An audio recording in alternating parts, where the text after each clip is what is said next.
तो दोस्तों स्वागत है आपका एक नए एपिसोड में। आज का जो एपिसोड है वो हमारा पर्सनल फेवरेट रहता है, क्योंकि हम बहुत खुश हो जाते हैं जब श्री वृंदावन धाम से कोई गेस्ट हमारे बीच आते हैं। आज हमारे बीच हैं श्री पुंडरीक गोस्वामी जी महाराज।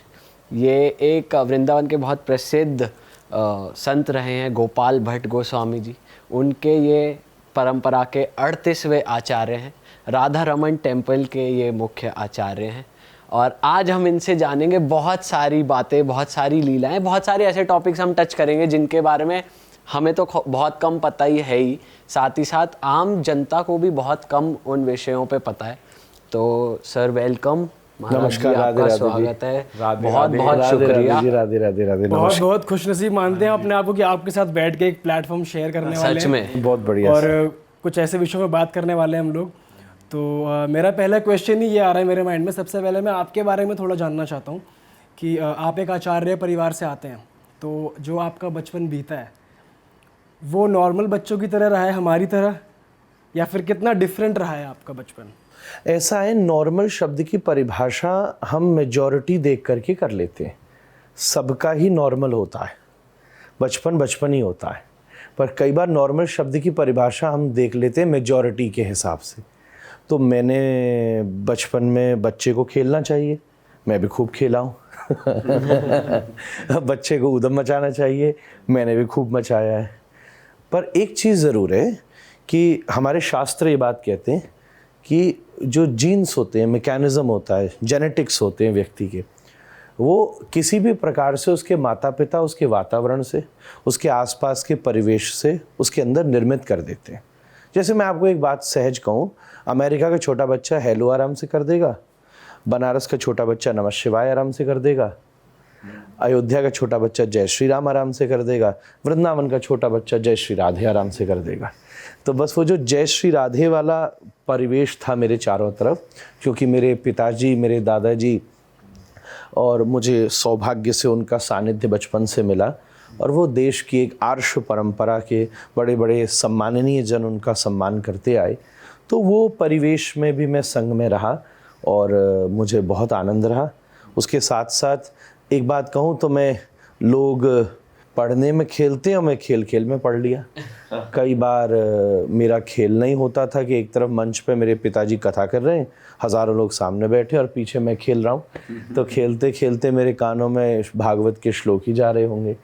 तो इस बात का एहसास तो बहुत बाद में हुआ और बहुत ज़ोरदार बचपन रहा, और अभी भी बचपन जैसा ही है सब खेल। और आपने पढ़ाई जो करी है वो ऑक्सफोर्ड यूनिवर्सिटी से करी है, और काफ़ी डिफ़िकल्ट रहा। मतलब मैं जानना चाह रहा हूँ कि आपके लिए कैसा रहा, डिफ़िकल्ट रहा, क्योंकि आप इस फील्ड में जिसमें आप हो, और वो फील्ड चूज़ करना जिसकी आपने पढ़ाई करी है, उस चीज़ के बीच चूज़ करना काफ़ी मुश्किल रहा होगा आपके लिए? बिल्कुल कोई मुश्किल नहीं था। मैं इसके लिए ही वहाँ गया था। मेरे पिताजी का मैं बहुत सम्मान करता हूँ, बहुत थॉरली और नेचुरली करता हूँ। ऐसा नहीं कि कोई इसमें मुझे एक्स्ट्रा एफर्ट करना पड़ा, और हर बच्चा करता है, जो भी करता है वो नेचुरली ही करता है। और वो किसी किसी का नेचर अलग अलग प्रकार से होता है। गुलाब अलग फूल देता है, कांटे भी नेचुरली होते हैं। तो इसी हिसाब से उनके मन में बड़ी इच्छा थी। मेरे दादाजी बहुत वेल एजुकेटेड, 2-2, 3-3 विषय के मास्टर्स थे। तो मेरे घर में सभी लोगों का एकेडमिक बैकग्राउंड बहुत स्ट्रांग था। मेरे पिताजी भी बहुत बड़े स्नातक रहे, और दादाजी की वो उस समय शेक्सपियरियन इंग्लिश बोला करते थे। इस देश का एकमात्र सन्यासी होगा वृंदावन का जो उस समय अंग्रेज़ी में बोलता होगा।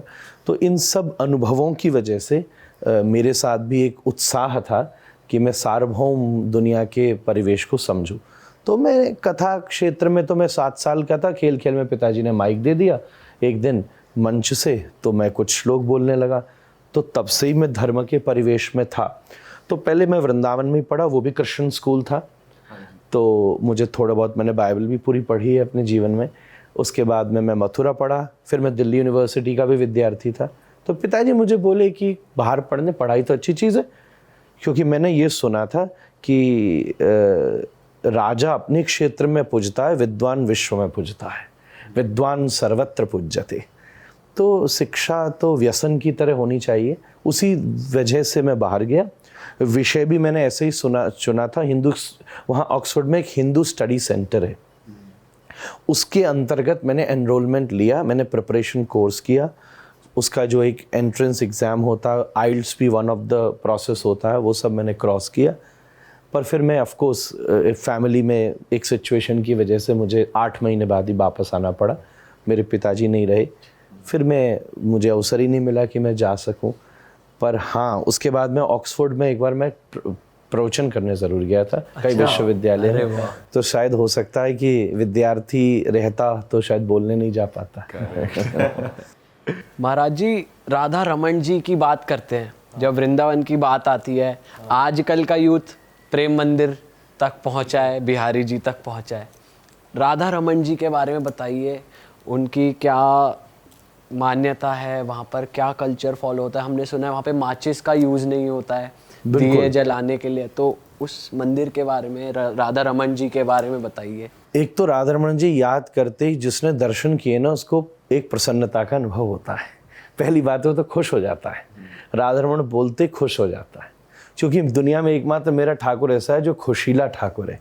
इसका कारण ये है कि आप फोटोग्राफ्स में देखिएगा, मैं आपसे शेयर करूंगा, ये रही सामने। हाँ, ये तो है ही है, बिल्कुल, ये देखिए। और मैं आपसे क्लोजअप शेयर करूंगा, इसमें भी क्लोजअप देखिएगा। ऐसा ठाकुर है जिसके सारे दांत दिखते हैं। तो अगर कोई विग्रह बनाया भी गया हो, कोई मूर्तिकार बनाए, तो भी उसके दांत नहीं दिख सकते। तो ये बड़ी अंदर की रहस्य की बात। और अंदर अंदर कई भक्तों ने ऐसा अनुभव किया, सुबह शाम की फ़ोटो, 2 घंटे बाद की फ़ोटो देख लो, हम लोगों के फ़ोनों में ही होगी कि आज अभी हंस रहे हैं और 1 घंटे बाद नहीं हंस रहे हैं। अच्छा, तो मतलब सामने वाला कोई अपना वाला आ जाए तो हंस जाते हैं, और नहीं आए, पसंद नहीं है तो नहीं हंसते। कभी किसी को 2 दांत दिखते हैं, कभी किसी को 4 दांत दिखते हैं।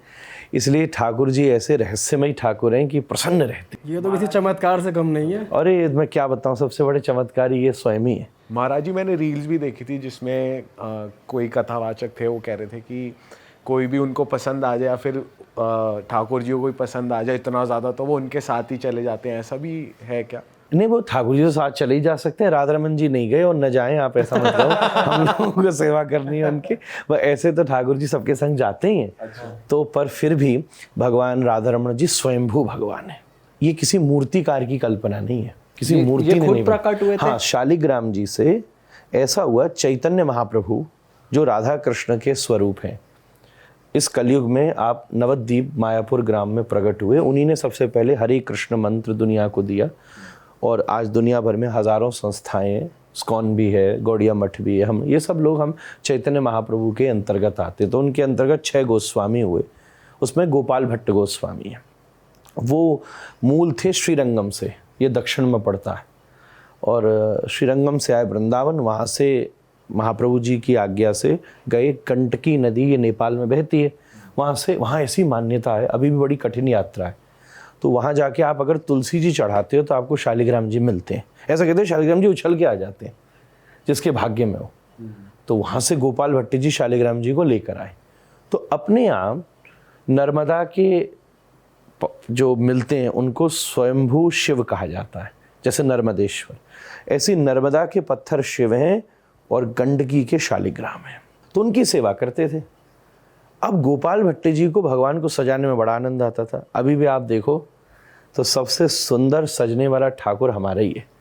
देखन में छोटो लगे पर घाव करे गंभीर। छोटो सा ठाकुर है पर सबको खींच लेता है, तो छोटा प्रसन्न ठाकुर। तो अब गोपाल भट्ट जी एक तो साउथ इंडिया से, अब आप साउथ इंडियन टेम्पल्स में देखो कितना डेकोरेशन होता है, भगवान कितने आभूषण पहनते हैं, कितनी मालाएं पहनते हैं, पुरुषाक, चाहे आप रंगनाथ, तिरुपति, ये फेमस ज्वेलरी पहनते हैं। अब उनके साथ बड़ी दिक्कत, अब वो शालिग्राम जी की सेवा करें, कहाँ पहनाएं ज्वेलरी। और जो वृंदावन में गोस्वामी जी थे, उन लोगों के यहाँ भी ये जाके श्रृंगार करते थे। तो मन में उनके ये बात रहती थी। एक घटना और घटी, किसी ने आके मंदिरों में भगवान का मन किया कि भगवान की पोशाक बनवाऊं मैं, तो उनको दे गया। अब वो किसको पहनाए, मन में बड़ी पीड़ा हुई। फिर एक बार झूलन यात्रा चल रही थी, एक हरिराम व्यास जी हैं वृंदावन के रसिक, वो एक पद सुना गए, उसमें भी उनको थोड़ा छेड़ गए कि झूला झूले गंडगी नंदन, गंडगी नंदन झूला झूल रहे हैं, ऐसा स्वरूप लग रहा है जैसे कढ़ी में बड़ा होता है। अच्छा। तो उनके मन में और पीड़ा होगी। फिर नरसिंह चतुर्दशी का दिन था, जिस दिन नरसिंह भगवान प्रकट हुए। तो भागवत जी पढ़ रहे हैं हमारे गोसाई जी, और सोचते हैं कि यार जब शास्त्र कह रहा है तो सत्य होगा कि जब खंबे से भगवान प्रकट हो सकते हैं और प्रहलाद को बचाने के लिए, तो मैं तो केवल सजाना चाहता हूँ, मेरे लिए भगवान नहीं प्रकट हो सकते। ऐसा कह के रात भर रोते रहे। अगले दिन सवेरे जो वैशाख शुक्ल पूर्णिमा संवत 1599 सुबह यमुना स्नान करके आए, तब शालिग्राम जी की जगह भगवान द्वादशांगुल राधा रमण जी, उनको वहाँ प्रकट प्राप्ति और आकाशवाणी हुई, गोपाल भट्ट में तुम्हारे श्रृंगार के लिए यहाँ प्रकट हो रहा। अच्छा, शालिग्राम में एकमात्र दुनिया में ये विग्रह है जो इतना फाइन है शालिग्राम के लिए। शालिग्राम के विग्रह और भी जगह है, इतना फाइन कोई नहीं है। और उसका प्रमाण होता है कि उसके अंदर गोल्ड वायर होता है और चक्र होता है। आपने शालिग्राम जी देखा होगा, ऐसे चक्र बना होता है। तो राधा रमण जी के अंग में उस शालिग्राम के ये दोनों चिन्ह मौजूद हैं। बहुत समय पहले एक बार कई जर्मन के लोग आए थे, उन्होंने आके दूर से स्कैन भी किया, तो उन्होंने रिपोर्ट दी उस समय, हमारे मंदिर के उसमें है कि ये साक्षात विग्रह भगवान श्री कृष्ण के ग्रेट ग्रैंडसन हुए वज्रनाभ। उन्होंने वृंदावन को एस्टैब्लिश किया। तो उन्होंने भगवान की 3 मूर्तियां बनाई, गोविंद, गोपीनाथ और मदन मोहन जी। फिर मुगलों के काल में वो इधर उधर चले गए। एक से भगवान का मुख मिलता था, दूसरे से धड़ और तीसरे से चरण। राधा रमण जी ये तीनों का मिक्सचर है।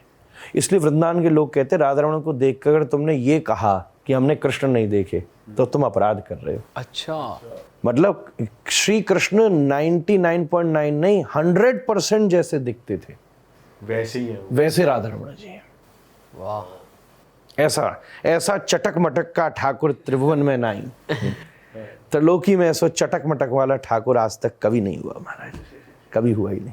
महाराज जी तो वहां पर माचिस का प्रयोग क्यों नहीं होता है? हाँ, तो ऐसा है कि जब गोपाल भट्ट जी ने राधा रमण जी सामने प्रकट हुए, तो उस समय अब कोई एकदम तो तैयारी तो थी नहीं। अब वस्त्र वो एक जना दे गया था, तो कुछ आभूषण वस्त्र जरूर थे।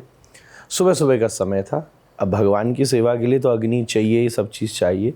तो उस समय गोपाल भट्ट गोस्वामी जी ने ऋग्वेद में अग्नि ऋचाएं हैं, उनका पाठ करके और दाक्षिणात्य पद्धति से अग्नि को वहाँ प्रज्वलित किया, अग्निदेव का आवाहन किया मंत्रों से।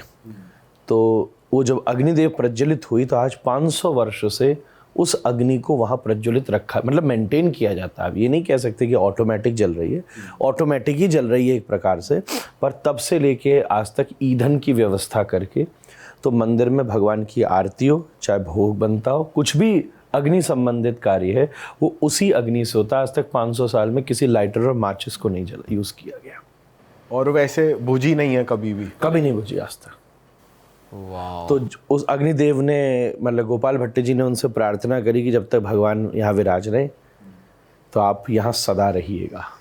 तो वो उन्होंने आज्ञा दी। हम लोगों को परंपरा से अभी तक आर्ष परंपरा का हम लोग पालन करते आए, तो तब से लेके अभी तक उसी प्रकार पुरानी पद्धति से भगवान की रसोई सब गोस्वामी लोग ही बनाते, हम लोग ठाकुर जी को भोग लगाते। और महाराज जी जो मूर्ति है राधा रमन जी की, वो राधा जी का भी और कृष्ण जी का दोनों का स्वरूप है वो, या फिर सिर्फ कृष्ण जी का है? देखिए, दर्शन किया जाए तो श्री कृष्ण सामने विराजते हैं, और बगल में जब आप घूंघट में देखते हैं तो वहाँ राधा रानी की गादी सेवा है। तो पर जो भाव का स्वरूप है, विग्रह देखा जाए तो ये कृष्ण ही है और यहाँ राधा रानी गादी रूप में है, पर भगवान का भाव से दर्शन होता है। तो एक चीज़ और भी है, हम बहुत सुंदर भाषा में उनको विग्रह कहते हैं।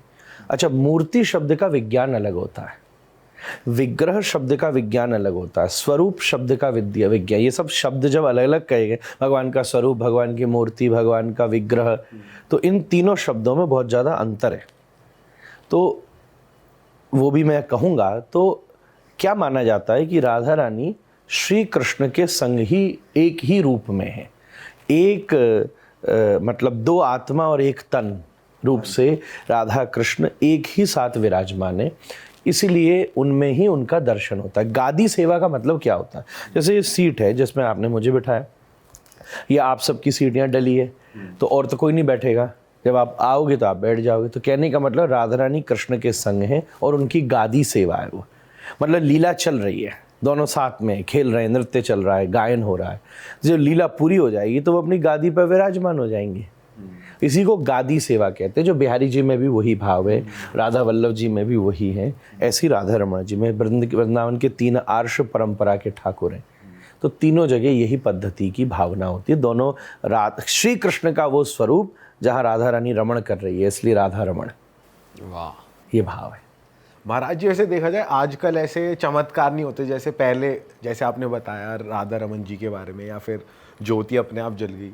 आजकल क्यों नहीं हो पा रहा है ऐसा, कि या फिर लोगों की आत्मा ज़्यादा साफ नहीं है, या फिर क्या रीज़न है? क्योंकि सतयुग में भी चीज़ें पॉसिबल हुई, द्वापर युग में भी हुई, कलयुग में ऐसा कुछ ज़्यादा है हुआ नहीं पॉसिबल। नहीं, अब ये कलयुग की कहानी सुना रहा हूँ मैं आपको। 500 साल पहले कलयुग ही था। मीरा 500 साल पहले हुई है, जो भगवान में समा गई। चैतन्य महाप्रभु भी 400-500 साल पहले ही हुए हैं। तो कलयुग को तो 5000 साल हो गए भाई। ऐसा कह सकते हैं कि 21वीं सेंचुरी के लोग ज्यादा दुष्ट हो गए। अब नहीं हो रहा, ये कह सकते हैं। 500 साल पहले हो गया। मैं ये भी नहीं कह रहा, चमत्कार के लिए समझदार होना जरूरी है। पर जो ज्यादा समझदार है वो चमत्कार नहीं मानता। नहीं, समझदार किस परिवेश में? वो समझदार अपने आप को मान रहा है, और हम अगर कोई वो गैजेट अच्छा यूज कर ले रहा है, जरा अंग्रेजी भाषा बोल ले रहा है। आज इंटेलेक्चुअल बनने का मतलब क्या है? Oh you know, I have found out the 10th planet, ऐसी कोई बात बोल दे, यू विल फाउंड कि वो बड़ा भारी इंटेलेक्चुअल टॉक कर दी इसने। तो समझदार कुछ भी इंग्लिश में कह देना इंटेलेक्चुअल नहीं है। इंग्लिश वाली बात नहीं, एक हवा बना दिया। आपको पता है एक अलग नया सोलर सिस्टम मिला है। तो समझदार का मतलब क्या है, ये भी तो समझना पड़ेगा। किसने उस समझदार की परिभाषा को फिक्स किया है? तो आप आज जिन्हें समझदार कह रहे हैं, वो किस बिहाफ पर समझदार हैं, पहले ये प्रमाणित करें। वो गुड टू टॉक हो सकते हैं, पर समझदारी का एक बहुत बड़ा अर्थ होता है कैरेक्टर। समझदारी का आधार होता है कैरेक्टर। वो कहाँ के खड़ा होता है, ये भी प्रश्न है। तो इसीलिए मैं ये कहूँगा, जो मैंने भी आपसे बात की, अग्नि प्रकट हो गई, ऐसी बात नहीं है। अग्नि उन्होंने दक्षिण से एक विधि थी, एक मैकेनिज्म था, इसलिए मैंने शब्द का प्रयोग किया। एक जैसे हमको ये पता है कि 2 पत्थरों को घिसो और आग पैदा हो जाती है। तो नॉर्मल आदमी को तो ये भी चमत्कार लगा। अरे भाई, जब पहली बार ऐसा हुआ। एक है ना, डिस्कवरी पर डॉक्यूमेंट्री आई थी कि ट्राइबल एरिया में किसी ने ऊपर से खाली कोक की बोतल फेंक दी नीचे, देखना कभी। तो जो ट्राइबल लोग थे उनको लगा है भगवान का मैसेज आया, इसमें संगीत भी बजता है, ये क्रिस्टल है, आरती करने लगे उसकी, ये अफ्रीका की बात है। तो अब आप इसको तो यही कहोगे ना कि समझदारी नहीं थी इसलिए ये बात हुई। तो मेरे कहने का मतलब यही है कि जो दो पत्थर में से चिंगारी निकली, लोगों ने कहा कि क्या चमत्कार है। पर फिर एक साइंस ने उसकी परिभाषा दी थी कि जब उसका घर्षण होता है, घर्षण से उसके अंदर हीट ज़्यादा बढ़ती है, जब अल्ट्रावायलेट रेज अपना सूर्य से प्रभाव डालती हैं, तो उन सब प्रभावों की वजह से उसमें अग्नि प्रकट होने लग जाती है। तो उसी प्रकार एक वैदिक मैकेनिज्म मौजूद था कि किन साधनों से मंत्रों का प्रयोग करके आप अग्नि, अभी भी कभी हवन कुंड होता है तो अग्नि प्रकट करी जाती है, आपको पता है? उसको बोलते हैं अरणि मंथन। आपके हजारों यूट्यूब पर भी वीडियो मिलेंगे, ये आप चेक कीजिएगा एक्चुअल में हवन करने के लिए अग्नि कैसे प्रकट की जाती है। नॉर्मली तो आपने देखा होगा कि अपन माचिस जलाते, कपूर रखते, आग प्रकट हो गई। ऐसे नहीं होता है। लकड़ी के ऊपर दूसरी लकड़ी रख के ब्राह्मण मंत्रों का पाठ करते, रस्सी बांध के इसे दधी मथा जाता है। इस प्रकार से उसको अरणि मंथन कहते हैं। अरणि मंथन के द्वारा चिंगारियां पैदा करके फूस लगा के आग को प्रकट किया जाता है, तब पूर्ण अग्नि यज्ञ होता है। तो अभी भी जहाँ पूर्ण विधि से हवन होता है, वहाँ अरणि मंथन से अग्नि प्रकट की जाती है। तो जो ये जानता है उसके लिए तो समझदारी सहज है, ये कोई चमत्कारी नहीं है, एक मैकेनिज्म है। और जो नहीं समझता है वो कहेगा यार ये तो चमत्कार है। तो किसी चीज को न समझना, हमें लगता है हम चमत्कार कह देते हैं। किसी चीज को समझ लो तो वो हमारे लिए कोई चमत्कार ही नहीं है, वो तो एक प्रोसेस है, प्रक्रिया है। चमत्कार की भी सबकी अपनी अपनी परिभाषाएं बन चुकी हैं। अपने कोई इसको कैसे एक्सेप्ट करेगा, है या नहीं है। जो अपनी समझ में नहीं आया उसको हम कहते हैं समझदार है। जिसके पीछे आपको कोई चीज लेबोरेटरी से घूम के नहीं आई हो तो हम समझ लेते हैं चमत्कार। महाराज जी, वृंदावन की जब बात होती है तो राधा कृष्ण की बात होती है, पर हम सबको पता है कृष्ण जी कंस का वध करने के बाद बहुत यंग एज में वहाँ से उन्होंने अपनी यात्रा प्रारंभ कर दी थी द्वारका की तरफ। पर किशोरी जी के बारे में कोई ज़्यादा पता नहीं है हमें कि उनकी क्या लीलाएं थी कृष्ण जी से अलग होने के बाद वहाँ पर, या वृंदावन में भी राधा रानी की क्या लीलाएं थी क्या उनके मतलब वो क्या करते थे, उनका लाइफ कैसी रही, वो उनकी लाइफ कब पूरी हुई ब्रज में, तो उसके बारे में कुछ बताइए। आपने सबसे पहले जो किशोरी जी बोला तो मुझे बड़ा आनंद आया, क्योंकि किशोरी जी कोई समझदार आदमी बोल सकता है। महाराज जी हम तो मूर्ख हैं। तो किशोरी शब्द नहीं क्यों बोल सकता है? अब देखो, अब यही बात है, आपको लगा कि आपने कोई महत्वपूर्ण चीज नहीं बोली, पर जो समझदार था उसको मालूम था कि ये महत्वपूर्ण चीज थी। तो किशोर की जो हो उसको किशोरी कहा जाता है। किशोर का मतलब होता है एक होती है ना किशोरावस्था, आपने हिंदी में शब्द सुना, यंग एज। प्री-16 को किशोर कहते हैं।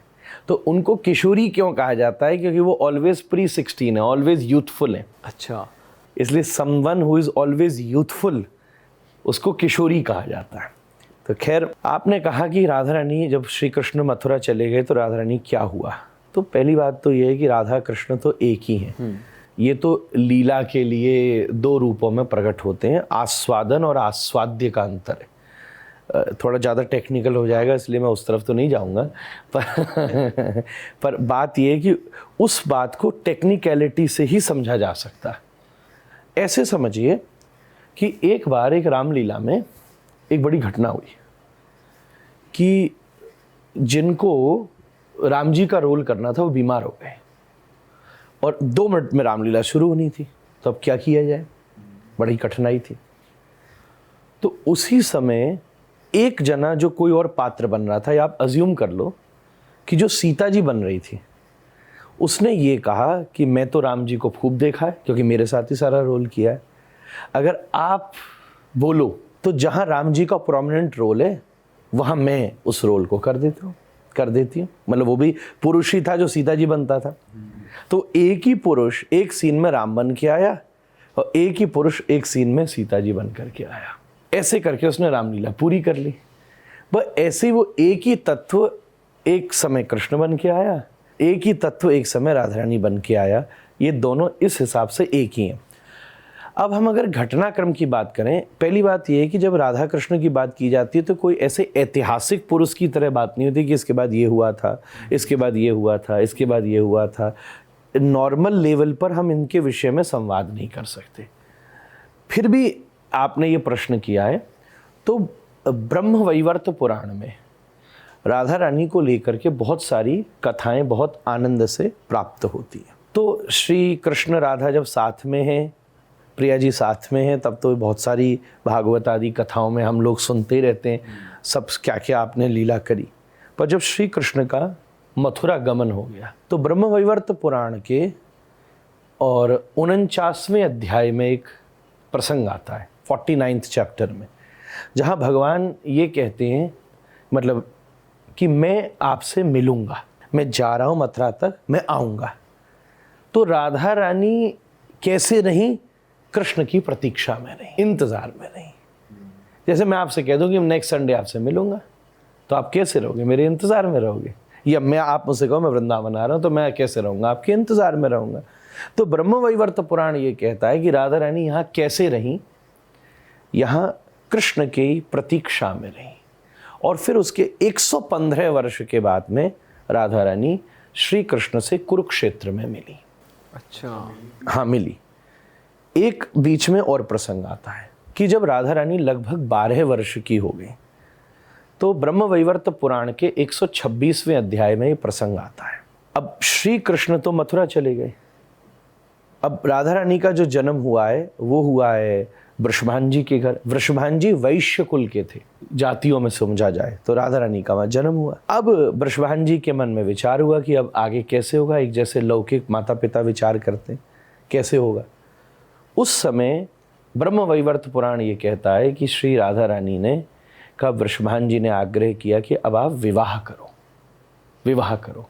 तो यहाँ 2 प्रकार के प्रसंग मिलते हैं। ब्रह्मवैवर्त पुराण है भैया, मैं उसका इसलिए नाम ले रहा हूँ क्योंकि बाद में आगे समझदारी से व्यक्ति समझे। तो यशोदा मैया की रिश्तेदारी में एक रायण नाम के गोप हैं जिनका नाम ब्रह्मवैवर्त पुराण में मिलता है। राधा रानी ने अपनी एक छाया राधा को प्रकट किया, ऐसा शास्त्रों में होता है। जैसा सीता जी ने छाया सीता को प्रकट किया। हम लोग ये कथा सुनते हैं कि सीताराम जी साथ रहे, ऐसा नहीं था। ऐसा रामचरितमानस आदि ग्रंथों में मिलता है कि राम जी ने सीता जी को कहा कि रावण तुम्हारा हरण नहीं कर सकता, मूल सीता में तो इतनी शक्ति है। तो उसको कहा गया कि तुम अपनी छाया सीता को जन्म दो और अग्नि में वास करो, और बाद में उसी अग्नि से मूल सीता जी प्रकट हुई। उसी का नाम अग्नि परीक्षा है, वो नहीं है जो आजकल हम लोग घुमा देते हैं। तो इसके आगे की जो लीला है वो छाया सीता ने की। छाया सीता का मतलब क्या होता है? आज के पर्सपेक्शन में मैं बोलूं, समझदारी से बोलूं, तो आज जैसे हम अपना क्या मैं आपको बताऊं क्या शब्द है टेक्निकल, पर जैसे कोई फिल्म अदाकार अपना डुप्लीकेट तैयार करता है, बॉडी डबल। हाँ, body double, that's the right word, body double. आज अगर देखा जाए तो उसका मतलब बॉडी डबल ही है। तो आज के समय ये टेक्नोलॉजी है। वो भारत जो इतना उन्नत था, तो उस समय भी तो ये टेक्नोलॉजी होगी कि नहीं होगी? तो सीता जी का भी यही कहा जाता है कि छाया सीता। उसी प्रकार से छाया राधा का प्राकट्य हुआ, और छाया राधा रानी ने एक इन गोप से, सायन नाम के गोप से विवाह किया। वो वहाँ रहीं और अपने एक सहज उस कार्य को चलाया। वहाँ चक्रवर्ती पाद ने एक अभिमन्यु नाम के व्यक्ति का भी वर्णन किया है, जहाँ राधा रानी जी का उनके साथ छाया राधा का विवाह हुआ। पर जो मूल मेन राधा है वो कैसी रही? वो कृष्ण की प्रतीक्षा में रही। उनका श्री कृष्ण के साथ विवाह भी हुआ। अच्छा, विवाह हुआ था? विवाह हुआ। इसका वर्णन ब्रह्म वैवर्त पुराण में मिलता है। उसकी कथा ऐसी मिलती है कि नंद बाबा कृष्ण को लेकर जा रहे थे और बड़ी तेज आंधी आ गई, तेज। कृष्ण के मन में इच्छा है कि मैं राधा रानी से मिलूं, तो परमात्मा इन्होंने माया फैलाई, सब तरफ बहुत जोर से आंधी आने लगी। तो नंद बाबा घबरा गए कि मेरा छोटा बच्चा मेरे साथ में। तो वो भगवान से अब प्रार्थना करने लगे कि भगवान किसी अपनी शक्ति को भेजो, मुझे बचाए। तो वहाँ राधा रानी प्रकट हुई। तो उन्होंने कहा आप कोई देवी श्रेष्ठ आई हैं, मेरा बच्चा छोटा है, आप मेरे बालक का ध्यान रखो। ऐसा कहकर उन्होंने राधा रानी को उनको दिया, राधा रानी को दिया कृष्ण को कि ये मेरा बालक है, ध्यान रखो। और नंद बाबा वहाँ से चले गए। फिर राधा कृष्ण दोनों भांडीर वन में गए। एक जगह है व्रजमंडल में जिसको भांडीर वन कहते हैं। वहाँ ब्रह्मा जी प्रकट हुए और ब्रह्मा जी ने पूरा वर्णन ब्रह्म वैवर्त पुराण में प्राप्त होता है, किस प्रकार से विवाह के मंत्र पढ़े। जैसे पिता एक प्रकार से सब कार्य करता है, पुरोहित एक प्रकार से सब कार्य करता है, उस प्रकार से राधा कृष्ण का आपने विवाह किया। तो श्री राधा रानी कैसे रही, पूरा व्रजमंडल कैसे रहा? कृष्ण की प्रतीक्षा में रहा, भगवान के इंतजार में रहा। फिर 115 वर्ष बाद उन्होंने ये बात कही भी कि आप तो कहते थे कि आप आएंगे और हम तब से आपकी प्रतीक्षा कर रहे थे, आप तो मिलने ही नहीं आए। इसके बहुत भावमय प्रसंग भी हैं। मैं व्यासपीठ पर जब बैठता हूँ तो अलग ढंग से इसको गाता हूँ, पर वो व्यासपीठ का अपना प्रभाव होता है। तो तब श्री कृष्ण कहते हैं कि अब ये समय का अपना प्रभाव था, क्योंकि गर्ग संहिता में एक लीला आती है कि एक श्रीदामा नाम का भक्त था। तो जब राधा रानी, श्री कृष्ण का तो प्रेम है, तो राधा कृष्ण दोनों आपस में संवाद कर रहे थे। तो उसी समय श्रीदामा नाम के गोप ने ये संकेत किया कि आपने श्री कृष्ण से ऐसे क्यों कहा, मैं तो भक्त हूँ। तो राधा रानी बोली कि भाई आप बीच में क्यों बोले? तो उससे राधा रानी को उसके प्रति थोड़ा क्रोध हुआ। तो बोले लगता है कि तुम इस अंतरंग लीला के स्वरूप को नहीं समझ सकते, तुम्हें यहाँ नहीं रहना चाहिए। तब भगवान ने भूमिका बनाई कि मैं वृंदावन में प्रकट होकर लीला करूंगा। तो श्रीदामा नाम के गोप ने भी कहा कि जब भगवान भी आ रहे हैं तो राधा रानी आप भी ब्रजमंडल में प्रकट होगी, और कुछ समय तक, जो कि मुझे यहाँ से जाने की वजह से श्री कृष्ण का विरह हुआ, तो आपको भी वो विरह का अनुभव किया जाएगा। उसको कहते हैं हमारे यहाँ विप्रलंब की लीला, संयोग की लीला और विप्रलंब की लीला। विप्रलंब मतलब किसी की प्रतीक्षा करना। तो इस कारण से श्री राधा रानी ने इतने वर्षों तक श्री कृष्ण की प्रतीक्षा करी, और फिर 115 वर्ष के बाद कुरुक्षेत्र में आपका मिलन हुआ। तो ये तो घटनाक्रम से आप वर्णन कर सकते हो, पर राधा कृष्ण की लीला तो भावी इंसानी लीला नहीं है। कर्तुम अकर्तुम अन्यथा कर्तुम समर्थ ईश्वर है। हम जो कर सकते हैं वो कर सकता है, जो हम कर नहीं सकते सोच सकते हैं वो कर सकता है, जो अपन सोच भी नहीं सकते वो भी कर सकते हैं। उसको ईश्वर कहते हैं, ये शास्त्र की परिभाषा है। तो इस दृष्टि से भगवान ने अगर यूँ विचार किया जाए तो श्री कृष्ण तो ये भी कहते कि मैं आज तक कभी ब्रज से बाहर ही नहीं गया। मैं जहाँ जैसे छाया राधा रानी वो लीला कर रही हैं, ऐसी छाया कृष्ण बाहर की लीला कर रहे हैं। हमारे मेन कृष्ण राधा रमण लाल तो सदा से हमारे पास वृंदावन में विराज रहे और खूब राधा रानी के साथ भिन्न भिन्न रोज की दिव्य भिन्न भिन्न लीलाओं को ब्रज में अंदर संपादित कर रहे हैं। तो ये आज की आधुनिक परिवेश में करूं तो ये मल्टी डायमेंशनल है, इसको केवल एक डायमेंशन से नहीं समझा जा सकता। इसका ऐतिहासिक पार्ट अलग है, पौराणिक पार्ट अलग है, इमोशनल पार्ट अलग है, स्पिरिचुअल पार्ट अलग है, सब डायमेंशन से समझ के, इसीलिए जिसको आज तक कोई समझ ही ना सके उसी को राधा कहते हैं। ये राधा रानी के गुणों में एक गुण है, 25 गुण है राधा रानी में, जिनको देखकर श्री कृष्ण आनंदित हो जाते हैं। उनमें एक गुण यही है कि जिसके बारे में कोई पता ही नहीं लगा सके, इसलिए राधा रानी के विषय में आज तक कोई पता ही नहीं लगा सकता।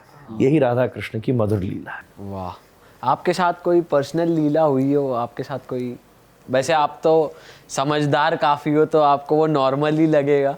नहीं, ऐसा कुछ नहीं है, ऐसा कुछ नहीं ऐसा है। जिसमें आप भी हैरान हो गए हो, कुछ ऐसी घटना आपके साथ हुई हो? नहीं, हैरान नहीं होने का मतलब समझदारी थोड़ी ना होता है। समझदार का मतलब यही होता है कि वो देख सके अच्छे से कि क्या हो रहा है। हाँ, आप इस रूम में किसी इंटीरियर डेकोरेटर को लाओगे तो वो अपनी बात करेगा, आप इस रूम में किसी वास्तु वाले को लाओगे तो वो अपनी बात करेगा, इस रूम में किसी वीडियोग्राफर को लाओगे तो अपनी बात करेगा, किसी साउंड इंजीनियर को लाएगा तो माइक की बात करेगा, और किसी रियल हिट वाले को ले आओगे तो हमसे बात करेगा। तो ये तो अपनी अपनी अप्रोच है आदमी की। लेकिन महाराज जी, आप मतलब पूरे जीवन में ये चीज़ देखते हुए आए हो, तो इसका क्वेश्चन मेरे हिसाब से ये है कि आपने कोई ऐसा चमत्कार देखा हो बात जो ऐसी है कि कोई चमत्कार ऐसे लीला बतानी नहीं चाहिए सब जगह, ये उसका सबसे बड़ा कारण है। पर मैं एक बात ये आपसे कहूँ कि वृंदावन में हर एक पत्ता, हर एक फूल, ये सब भगवान की लीला ही है। हर चीज़ में भगवान की लीला का सहज अनुभव हम लोगों को करना चाहिए। अच्छा, जो भगवान की लीला है वो आपके देखने के नज़रिए पर निर्भर करती है, भगवान के करने पर निर्भर नहीं करती।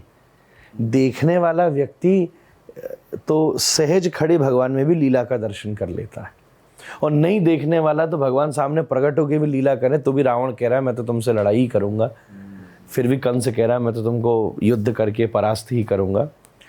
पर भगवान के राधा रमण जी के साथ तो रोज़ कितने कितने भक्त कैसी कैसी लीलाओं का दर्शन करते हैं। अब मुझे नहीं पता मुझे कहनी चाहिए कि नहीं, पर मैं एक छोटी सी बात कई बार व्यासपीठ से बोला हूँ तो वो एक बता देता हूँ जो बता सकते हैं। मतलब हम लोग जब भगवान श्री राधा रमण जी को रात्रि में शयन कराते हैं तो हमारे यहाँ की परंपरा है कि हम भगवान के चरण दबाते हैं। तो मैं आपको सच बात बताऊँ, कई बार हम जब चरणों को दबाते हैं तो ऐसा नहीं लगता है कि किसी पाषाण को दबा रहे हैं, ऐसा लगता है कि कोई रियल पैर हैं जिनको दबाओ तो जोर से दबते भी हैं। और कभी कभी खेल करने के लिए अगर हम तलुओं पर हाथ भी फेर देते तो ठाकुर जी जोर से मुस्कुराते। अच्छा, वाओ। तो अब ये इससे ज़्यादा बताना ठीक नहीं है। लीला तो अंदर, ठाकुर तो भक्तों डोले अंदर, भक्तों डोले, पर वो उसकी अपनी अपनी निजी बात है। ऐसा बड़ों ने कहा है हम लोगों से कि अंदर की बात अंदर ही रहनी चाहिए। इसी में समझदारी है, इसी में समझदार कहलाएंगे ज़्यादा। हाँ, इसी में समझदार, यही चमत्कार है सबसे बड़ा। वो तभी समझ में आएगा। बहुत ज़्यादा उसको करने से लोग उसकी गंभीरता नहीं समझते और भगवान भी संकोच कर जाते हैं। अगर वो किसी ने उनको अपना समझ के, उन्होंने किसी को अपना समझकर कोई अपनी चीज़ दिखाई और उसने उसी की मार्केटिंग कर दी तो भगवान को उससे अच्छा नहीं लगता। यही बड़े लोगों की, ये सबके साथ होता है। सही है, ये सबके साथ होता है। अच्छा महाराज जी, जैसे आजकल सोशल मीडिया का काफ़ी चलन हो गया और वृंदावन इतने सारे लोग जा रहे हैं, काफ़ी लोग जाते हैं आजकल, और ज़्यादातर होता है कि वीडियो बनाने जाते हैं या मतलब कोई भक्ति के लिए बहुत होता है कि बहुत लोग नहीं जाते। तो आपका क्या टेक है इस चीज़ में कि लोगों को ऐसा करना चाहिए या फिर क्या कैसे रहना चाहिए लोग? देखिए, मेरी एक चीज़ ऐसी माननी है, मुझे पता है कि एक्सपेक्टेड आंसर सबका ये होता है कि इसलिए मत जाओ, रील के लिए मत जाओ, पर मैं इसमें थोड़ा सा अपना विचार अलग रखता हूँ। मेरा ऐसा मानना है, क्योंकि सबसे जोरदार फोटोग्राफी पे पोज तो मेरा खुद ठाकुर जी देता है। कोई फोटो खींचना है तो 1 नंबर का पोज देता है, तो हमको मालूम है, तो मैं ये कैसे मना कर दूं कि भाई तुम फोटो मत खींचो। देखो पोज दे दिया भगवान ने। फोटो खींच गई। मेरी बात स्वीकार कर ली उन्होंने। कोई नहीं सही है। यहाँ पे है, फ्रेम भी है ही। हाँ देखो, तो मैं ये कह रहा हूँ कि देखो बिल्कुल जिसको आज प्रचार होगा चीज़ों का, लोग जा रहे हैं भगवान की फ़ोटो खींच रहे हैं या वृंदावन की महिमा समझ रहे हैं, किसी न किसी, देखो वृंदावन मेरा मानना ऐसा है कि भाव के बिना तो जा ही नहीं जा सकता। और जब हम ये समझ रहे हैं कि राधा रानी की कृपा के बिना वृंदावन में प्रवेश नहीं हो सकता, तो या तो इसको स्टेटमेंट मानो, और अगर सच्चाई मान रहे हो तो कोई किसी भी रूप में जा रहा है उस पर राधा रानी की कृपा तो हुई है भाई, बिल्कुल, तभी जा रहा है वो। रील बनाने के बहाने से ही जा रहा है, चाहे उस बहाने से जा रहा है, परमिशन मिली है तो कुछ वो जा कृपा रहा है। ये बात तो हम, या तो हम इसको केवल ऊपर ऊपर का स्टेटमेंट माने, और अगर असली चीज मान रहे हैं तो फिर तो भाई राधा रानी की कृपा हो रही है तभी। पर एक चीज और होती है, वृंदावन भी एक होता है बाहर का वृंदावन, एक होता है अंतरंग वृंदावन, जो उसका रस पक्ष है, जो उसकी गंभीरता है। मतलब मैं ये समझता हूँ कि दुनिया में कोई मानो एक बहुत खास आम का पेड़ हो जिसमें यूनिक मैंगो हो, ठीक है, और दुनिया में एक ही हो, और आप उससे कहो यार मुझे पता है वो कहाँ है और मैं आपको ले चलता हूँ, और कोई उस पेड़ पे जाए और उसके लौट करके आए, बोले तुझे क्या अच्छा लगा, बोले यार मैं उसके नीचे बैठा और थोड़ी देर सो करके आया, बड़ी अच्छी हवा चल रही थी। तो भाई तूने दुनिया का सबसे अनमोल आम था, एक आम भी नहीं खाया तूने, तो कितना तू बड़े मौके से चूक गया, कितने बड़े मौके से चूक गया। तो मैं यही दृष्टांत देके या एग्जाम्पल से आपको समझाऊं को वृंदावन गया तो वहाँ ये संभावना थी कि वो घूमते फिरते कृष्ण को देख सकता था। इतनी बड़ी पॉसिबिलिटी में अगर वो केवल अपने घूमने फिरने की रील बना करके आ गया तो अपॉर्चुनिटी तो उसको मिली पर वो चूक गया। बहुत बड़ा अचीव कर सकता था, बहुत बड़ा अचीव कर सकता था, पर वो उसके सामने बहुत छोटी चीज़ अचीव करके आ गया।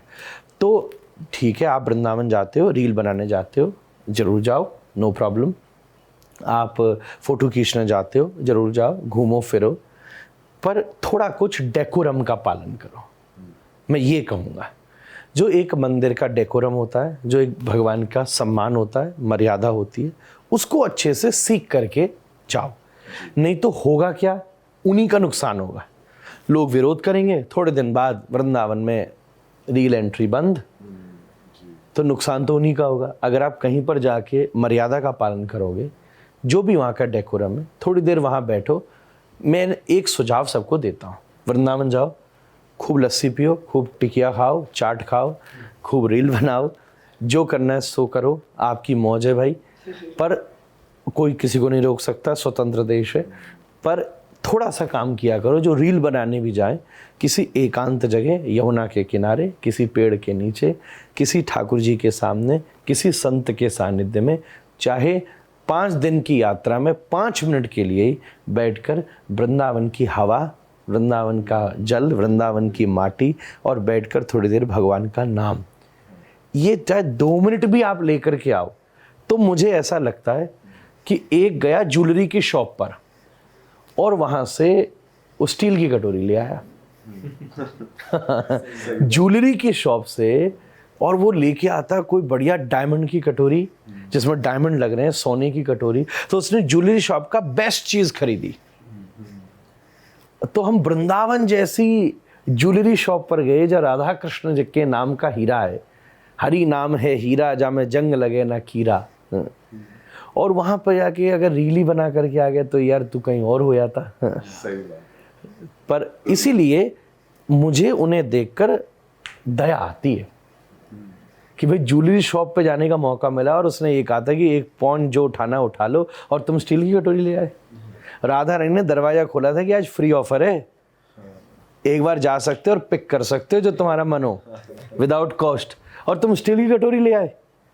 जब ये मौका मिला था तो घुस करके सोने की कटोरी लेकर आनी चाहिए थी। राधा रानी ने कृपा करके वृंदावन में प्रवेश दिया और तुम केवल रील ही बना करके आ गए। लस्सी पी करके आ गए, सोने की कटोरी लेकर आते। वहाँ अगर प्रेम होता तो मैं रियल में राधा रमण जी मिल जाए। बिल्कुल। बहुत सुंदर बात कह दी आपने महाराज जी। इसी के साथ ना एक क्वेश्चन आ रहा है मेरे माइंड में कि हम तीनों का ये पॉडकास्ट करने का पर्पस है कि राधा रमन जी की लीलाएं हम ऑडियंस में आके बोल सकें, बात कर सकें इस बारे में आपके थ्रू। मैं आपका पर्पस जानना चाहता हूँ, what is your soul purpose for this podcast, why are you doing this podcast with us? जो देखो आपने जो उद्देश्य कहा, उससे बड़ा उद्देश्य मेरे लिए अगर कोई और होगा तो मुझे पॉडकास्ट छोड़ो कथा ही नहीं करनी चाहिए। इसीलिए चाहे मैं डायरेक्टली बोलूं चाहे इनडायरेक्टली बोलूं, चाहे मैं दुनिया में आज आपके पास पॉडकास्ट के लिए आया हूं और चाहे मैं दुनिया भर घूम के कथा कर रहा हूं, उद्देश्य मेरे दो ही हैं। सबसे पहला जेन्युइन उद्देश्य कि मैं इस सब के पीछे अपने गुरुजी की आज्ञा पालन करके उनकी सेवा कर रहा हूँ, जो मेरे लिए बिल्कुल स्पष्ट है। मैं लंबी चौड़ी बात नहीं कर रहा कि मैं दुनिया बदलना चाहता हूँ, कि मैं सोच बदलना चाहता हूँ, वो सब स्पेकुलेशंस होते हैं। इसलिए बिल्कुल साफ बात, मेरे गुरुजी मेरे छोटे थे, मेरे पिताजी, मेरे दादाजी, उनने मुझे जिस चीज़ के लिए ट्रेन किया, जो आज्ञा दी, तो मैं बोलता भी हूँ तो मेरे मन में यही बात होती है कि मैं उनकी सेवा कर रहा हूँ। तो मेरी कोई भी व्यवस्था के पीछे पहली चीज़ कि मैं अपने गुरुजी की सेवा कर रहा हूँ, और दूसरे नंबर की बात यह है कि राधा रमण जी का प्रचार कर रहा हूँ। इसके अलावा ऑफिशियली और अनऑफिशियली ये पॉडकास्ट हो, चाहे मेरी भागवत कथा हो, चाहे मैं किसी जगह लेक्चर देने जा रहा हूँ, चाहे मैं इंटेलेक्चुअल बोल रहा हूँ, इमोशनल बोल रहा हूँ, चाहे भक्ति पे बोल रहा हूँ, ज्ञान पे बोल रहा हूँ, इसके अलावा मूल अस्तित्व का उद्देश्य तो यही है। इसके अलावा अगर कोई भी उद्देश्य है तो मामला जीरो है। एक तो उद्देश्य यही है कि ये दो चीज़, मैं अपने मन में अपने गुरु जी की सेवा कर रहा हूँ और उसके माध्यम से गोविंद राधा रमण जी के को सब लोग जाने, उसका प्रचार हो, और सबसे बड़ी बात है प्रचार के साथ साथ उनके रस का संचार हो। प्रचार तो है और संचार नहीं है, अगर उसका एक्सपीरियंस नहीं हो रहा है वहाँ, तो कैसे व्यक्ति उसका अनुभव कर सकेगा। आपने किसी प्रोडक्ट को बहुत फेमस तो कर दिया, पर जिसको पीने जा रहे हो तो उसमें टेस्ट ही नहीं आ रहा है, तो फिर कितने दिन बिक जाएगा? नहीं बिक सकता। तो प्रचार के साथ संचार जब तक नहीं होगा, रियल टेस्ट उसमें नहीं आएगा, तब तक कैसे? तो कथा के माध्यम से राधा रमण जी का टेस्ट आए सबको, वही उसका प्रचार है, यही पॉडकास्ट है।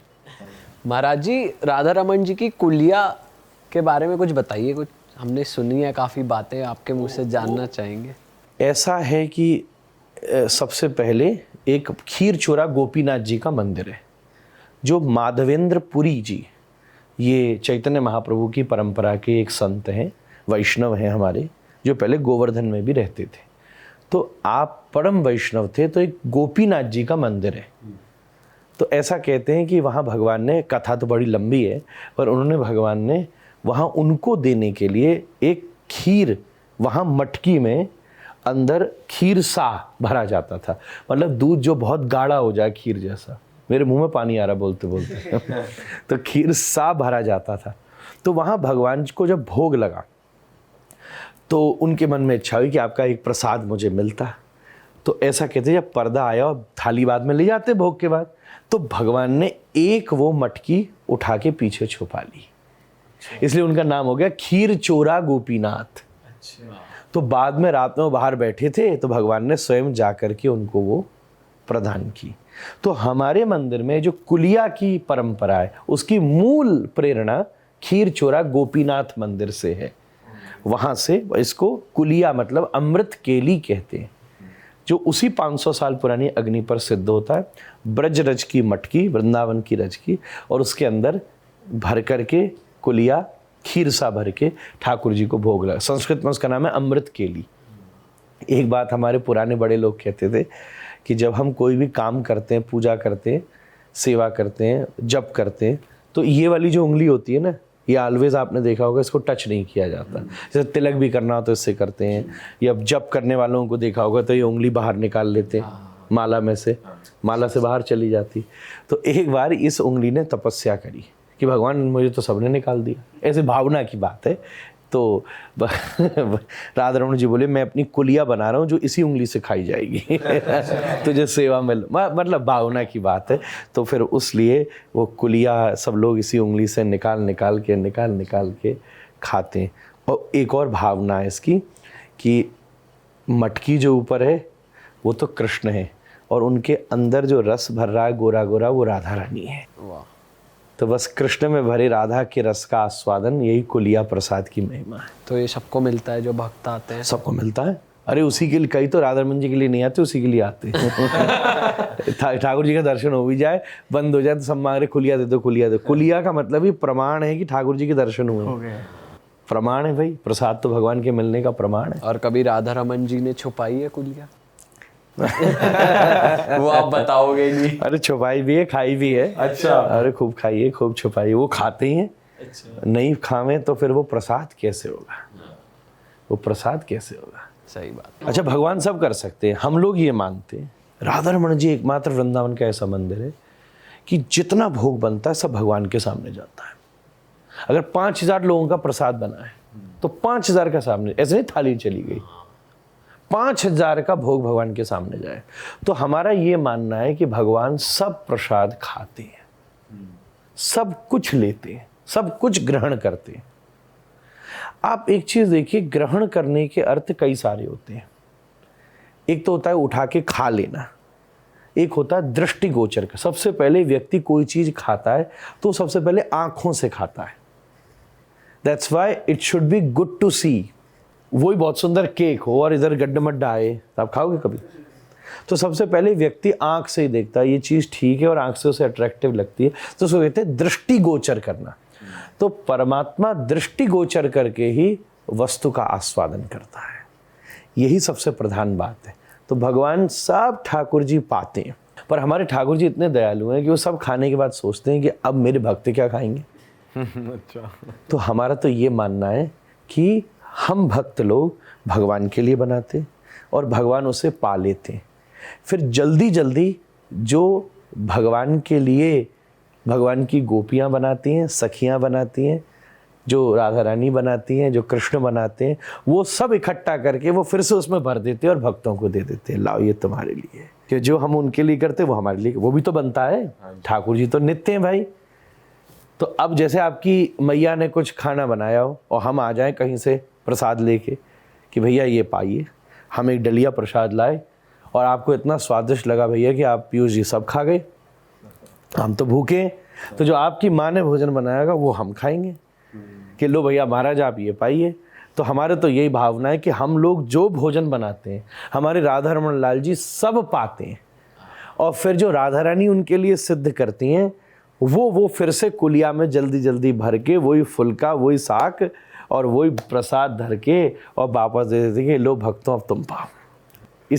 इसलिए भरा आता है, क्योंकि वो भर के वापस देते बढ़िया तरह, हम सब खाते हैं, फिर उसके बाद इसी भावना से पाते हैं। महाराज जी हम जैसे जाते रहते हैं वृंदावन, अब वहाँ पे अब तो पक्का जाएंगे और ये प्रसाद जरूर लेंगे वहाँ पे। अरे पहले यार आप जब बताएंगे आपके पास भिजवा दूंगा। नहीं हम वहीं आएंगे, दर्शन करेंगे। अरे आने ही आना है आपको। हमें बहुत अच्छा लगता है वहाँ पे जाके, जब हम जाते हैं तो अच्छी फीलिंग, बहुत जो इसे कहते हैं ना पॉजिटिव वाइब, आपका मन सारी अच्छी चीज़ें सोचता है, नेगेटिव चीज़ें हट जाती हैं, ये हमें फील हुआ है वहाँ जाके। वहाँ पे बिल्कुल बाहर की दुनिया का मतलब कभी नोएडा का ख्याल नहीं आता, कोई काम का ख्याल ही नहीं आता कभी, बस वहाँ पे एकदम जीरो स्टेट जिसे कहते हैं वहाँ पे फील होती है। वहाँ पे अचानक ये एनर्जी है कि आप बैठे हो ना तो आप अपने आप ही नाम लेने लग जाओगे, आप भजन गाने लग जाओगे, इसमें कोई दो राय नहीं। वृंदावन के ऐसा एक शास्त्र में उक्ति आई है, मैं आज सुबह भी किसी को कह रहा था कि शास्त्रों में लिखा है कि वृंदावन में जो जंतु भी प्रवेश करता है वो भी कृष्ण हो जाता है। वो भूमि का ऐसा प्रभाव है, जैसे चंदन के पेड़ के पास, नीम के पेड़ में भी चंदन की खुशबू आने लगती है, ऐसे ही वृंदावन में प्रवेश करने वाला कीट पतंगा भी कृष्ण ही हो जाता है। ये वो भूमि का ये प्रभाव है। तो अब आप ये चीज़ सोचिए कि अगर हम लोग थोड़ा बहुत वहाँ जाके सहज लोग ये अनुभव कर सकते हैं, तो जो लोग उसमें डीप बैठे हैं वो किस एक्सपीरियंस के स्टेटस पे होंगे, उनको क्या आनंद की अनुभूति हो रही होगी। बिल्कुल सही। देखो जो दुनिया का आनंद है वो अपनी चरम से शुरू होता है, और इकोनॉमिक्स का सूत्र कहता है the law of diminishing marginal utility. जैसे आपको बड़ी भूख लगी हो, आप पहला लड्डू खाओ, उससे बाद दूसरा खाओ, चौथे बार कहोगे मुझे नहीं खाना। मतलब आपका जो सुख है वो क्षीण होता है। पहले दिन गाड़ी लाओ क्रेज होता है, उसके बाद यूज टू हो जाता है। धीरे धीरे धीरे आदमी उसके प्रति, पहले दिन गाड़ी हो तो खुद जाके साफ करता है, हाँ। और 4-5 साल पुरानी हो, थोड़ा डेंट भी लग गया, अभी यार ठीक है पुरानी हो गई, और नई में लग जाए तो दिल दुखता है, रात में नींद नहीं आए। तो दुनिया में हर चीज़ें ऐसी हैं, और स्पिरिचुअलिटी में हर चीज़ कैसी है, उसके लिए चैतन्य महाप्रभु लिखते हैं आनंदाम बुद्धि वर्धनम प्रतिपदम। जैसे जैसे आप एक्सपीरियंस करते जाओगे आपका आनंद बढ़ता जाएगा। जैसे आपने मुझसे बिना सुने भी कुलिया खाई होती तो आपको टेस्ट आता, स्वादिष्ट चीज़ है। आज अभी आपने सुन ली, अब आप खाओगे तो एक तो उसका टेस्ट काम करेगा और फिर ये टॉक काम करेगी। तो टेस्ट और टॉक आपके रस को और बढ़ा देगा। फिर आप ऐसे ऐसे राधा रमण जी को आप जितना जानते चले जाओगे, आपका रस धीरे धीरे धीरे धीरे धीरे धीरे अपग्रेड होता जाएगा। संसार धीरे धीरे थोड़ी देर बाद डाउनग्रेड होता जाता है, स्पिरिचुअलिटी धीरे धीरे एक्सपीरियंस के साथ अपग्रेड होती रहती है। यही इसका सार एथिक्स है। महाराज जी, मेरा एक स्पिरिचुअलिटी से ही रिलेटेड एक जनरल क्वेश्चन है कि जैसे लोग बोलते हैं, आप साधुस बोलते हैं कि आप किसी एक भगवान जी का नाम लो, बट सनातन धर्म में ऐसा है कि इतने सारे देवता हैं। तो बेसिकली ये क्वेश्चन है कि किस किस की पूजा करें, इतने सारे देवता हैं। कोई कहता है कि किसी एक भगवान जी का नाम ले लो, वो ही इनफ है। या फिर कोई कहता है, जैसे एस्ट्रोलॉजर्स हमारे यहाँ पे आते हैं तो वो कहते हैं कि आपकी कुंडली में जिसका लिखा है आप उसका ही नाम लोगे। तो क्या करे बेसिकली इंसान? ऐसी बात है कि हमको अकोमुलेट करनी है सब तरफ से बातें। थोड़ी सी प्रॉब्लम यहाँ कहाँ आ जाती है, कन्फ्यूजन क्यों होता है कि हम इन सब शब्दों की जो एकेडमिक्स है, अर्थ है, वो नहीं समझते। अपने यहाँ बहुत सारे भगवान जी हैं, ऐसा कहीं नहीं है। मैं आपसे कहूँ कि क्या 16 चंद्रमा होते हैं? नहीं। तो रोज चंद्रमा तो अलग दिखता है। आज का चंद्रमा अलग है, कल का चंद्रमा अलग होगा। एक दिन चंद्रमा होगा ही नहीं, फिर भी है तो दिखेगा नहीं, और एक दिन इतना ज़्यादा दिखेगा कि चाह कर भी नज़र नहीं हटा सकते। पूनों का शरद पूर्णिमा आने वाली है, हमारी वृंदावन का सबसे बड़ा उत्सव है। तो पहली नंबर की बात है, भगवान शब्द का मतलब क्या होता है, फिर देवता शब्द का मतलब क्या होता है। ये सब शब्द बहुत सा, पीएम एक है और एमपी कितने हैं? काफ़ी सारे। तो अच्छा, और पीएम एमपी भी तो होता है, होता है कि नहीं होता है? आज ये कॉन्स्टिट्यूशनल चीज़ें पॉपुलराइज की गई हैं तो अपन दोनों में पकड़ लेते हैं। पर ये भगवान शब्द की परिभाषा, देव शब्द की परिभाषा, फिर वो जो ग्रह शब्द की परिभाषा जो एस्ट्रोलॉजी बोलते हैं, इनमें बहुत बड़ा डिफरेंसेस है। तो पूजा हमें अपने इष्ट की करनी चाहिए। इष्ट कोई एक हो सकता है, इष्ट कोई एक हो सकता है। कौन एक हो सकता है? पहली बात है, जो आपको गुरु ने कहा कि ये आपका इष्ट हो सकता है। भाई आपके हजारों हो सकते हैं, बहन आपकी हजारों हो सकती है, पति एक हो सकता है, पत्नी एक हो सकती है, ऐसे इष्ट एक हो सकता है। उस एक इष्ट की हमें पूजा करके उससे सब कुछ स्वीकार कर लेना चाहिए। ये तीनों के स्वरूप अलग, सबकी पूजा तो हो ही नहीं सकती, सबका तो सम्मान हो सकता है। बिल्कुल ये चीज ऐसी ही है जैसे एक लड़की घर में शादी करके आई, पति उसका एक ही है, पर चूंकि फैमिली में बहुत सारे लोग हैं तो सबके साथ वो रिस्पेक्ट कर रही है, सबका वो सम्मान कर रही है, सबका अपना अपना स्टेटस है, सबके साथ उसका लिंक है, पर रिलेशनशिप तो एक ही व्यक्ति के साथ है ना। ऐसे ही बहुत सारे ग्रह हैं, बहुत सारे देवता हैं, पर इष्ट तो एक ही है ना। अब मेरे लिए वो इष्ट राधा रमण जी हैं, पर इसका मतलब ये नहीं कि मैं गणपति को प्रणाम नहीं कर रहा हूँ, पर ऐसे ही कर रहा हूँ क्योंकि जैसे पति की कोई बहन होती है, उसको आने वाली गृहिणी सम्मान करती है, या पति अगर अपने ससुराल जाता है तो सास ससुर का सम्मान करता है। रिलेशन तो एक ही व्यक्ति से है ना। इतनी सी समझ भक्ति योग में दी जाती है कि भाई एक के चरणों में एकौ साधे सब सधे। ये पुरानी कहावत है, आपने सुनी है, एकौ साधे सब सधे और सब साधे सब जाए। भगवान श्री कृष्ण ने गोवर्धन लीला में खुद ही ये बात कही है। इंद्र बाबा इंद्र का पूजन सब ब्रजवासी कर रहे थे, तो भगवान श्री कृष्ण ने यही तो चीज समझाई उनको कि केवल हम इसकी भावना से, हाँ ठीक है किसी का जन्मदिन होता है तो हम हैप्पी बर्थडे करते हैं, अब अगर शिवरात्रि आती है तो हम सम्मान करते, गणेश चतुर्थी आती है सम्मान करते, जिनके गणेश इष्ट हैं अगर उनका सम्मान जब जन्माष्टमी आती है तो वो भी गोविंदा आलारे करते हैं। एक तो ये बात हुई। दूसरी बात है हमारे यहाँ तो कण कण भगवान है। कितने भगवान गिनोगे आप? बहुत सारे हैं, थक जाएंगे। 5-33 कोटि भी क्या, ये कण कण भगवान है। हरि व्यापक सर्वत्र समाना। देखने वाले ने तो इस दीवार, इस ग्लास, इस लैंप, इस आप में भगवान, अगर देखने वाला हो तो आप में भी भगवान देखेगा, प्रणाम कर लेगा। एक बहुत अच्छी वीडियो मेरी नज़र में आई थी। एक आदमी, पंढरपुर है ना महाराष्ट्र में, विट्ठलनाथ भगवान का मंदिर, तो वहाँ यात्रा चलती। एक आदमी 200 किलोमीटर चल करके आया पैदल, तो बाहर बैरिगेटिंग लगी थी, तो वो जो वहाँ पुलिस वाला था वो यूं करके खड़ा था और उसने कहा कि अंदर भी एंट्री बंद है। तो वो आया और उसने उसको दंडवत प्रणाम किया, पुलिस वाले को, बाबा जी ने, महात्मा ने, और वापस लौट गया। तो सबने उसको पूछा ऐसा क्यों किया? बोले विट्ठलनाथ भगवान कमर पर हाथ रख के खड़े होते हैं, मैं अंदर नहीं जा सकता था, वो बाहर आके मेरे सामने हाथ पुलिस वाले के रूप में खड़े थे, मैंने प्रणाम किया और वापस चला गया। प्रेम से प्रकट हुई मैं जाना, प्रेम से प्रकट हुई मैं जाना। तो ईश्वर तो अनंत रूप से विद्यमान है। आपको अपने इष्ट का, गुरु के द्वारा इष्ट का चुनाव करके उसके चरणों में पूर्ण रूप से समर्पित होना चाहिए। जिसके पास गुरु ना हो, वही पूछ रहा था मैं, वो क्या करे? नहीं, मतलब गुरु होना कितना ज्यादा जरूरी है? अगर गुरु नहीं है किसी का, बहुत ज्यादा जरूरी है। गुरु बिन भव निधि तरह न कोई, जो बिरंच शंकर सम होई।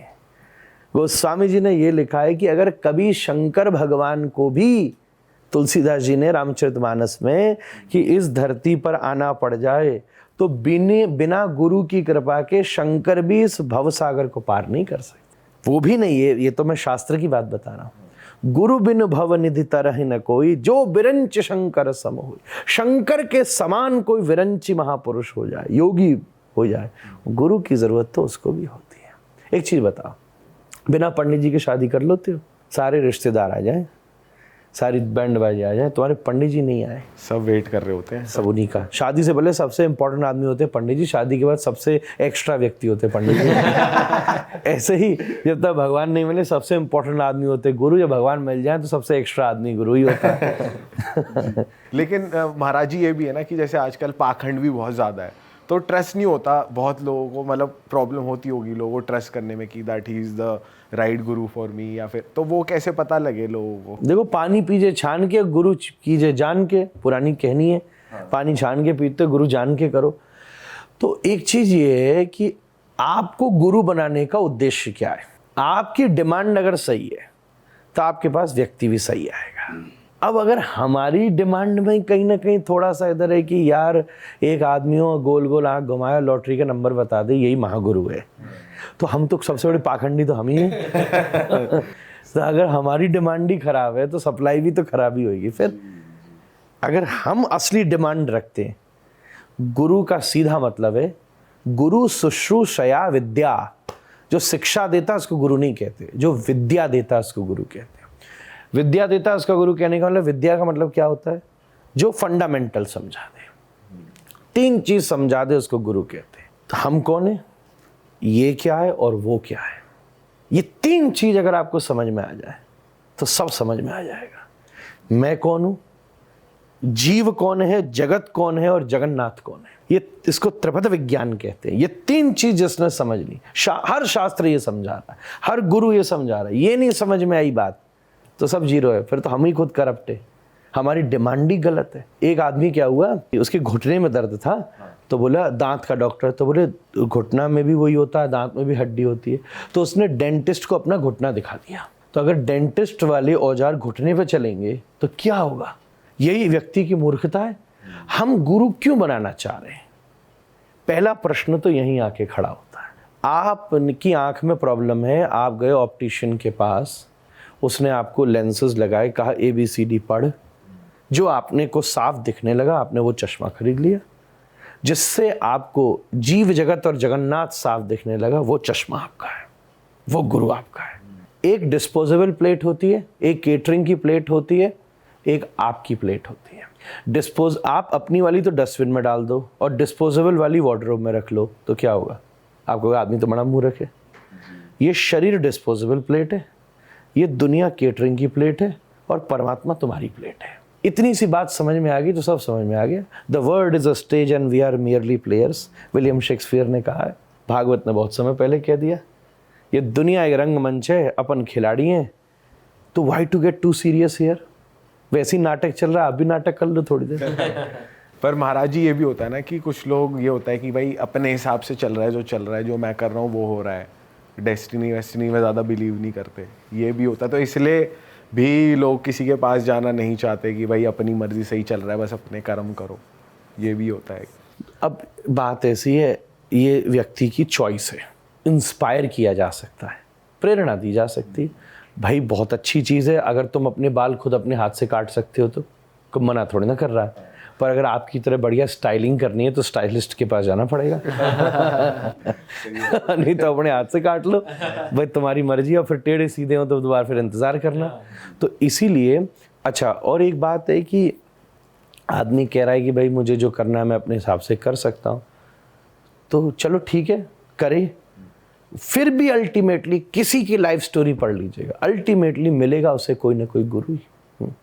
चाहे वो जीवन में कितना भी बड़ा एक्सप्लोरेशन कर ले, कोई ना कोई उसको ऐसा व्यक्ति मिलेगा जो, गुरु किसको कहते हैं?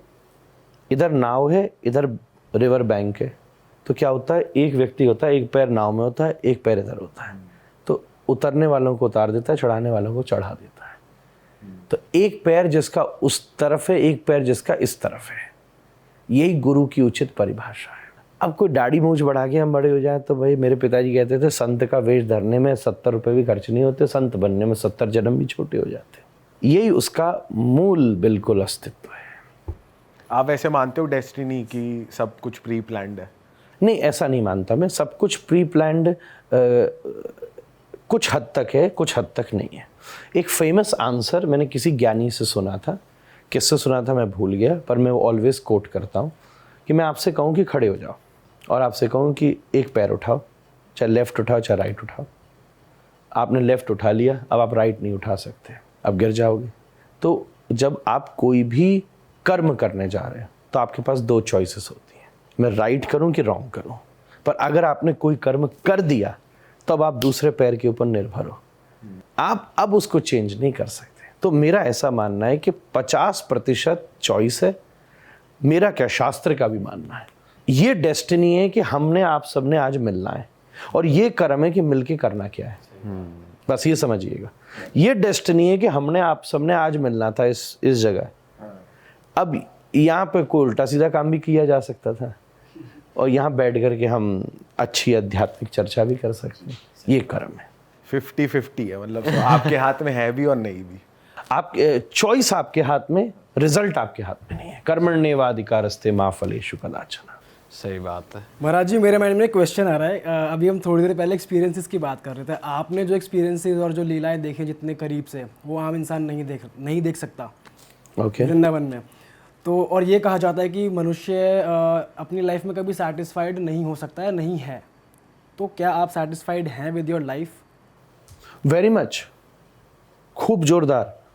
आपने अगर मेरे सेटिस्फेक्शन की बात कही, एक और बात है कि हर आदमी के सेटिस्फेक्शन का डेफिनेशन अपनी अपनी है।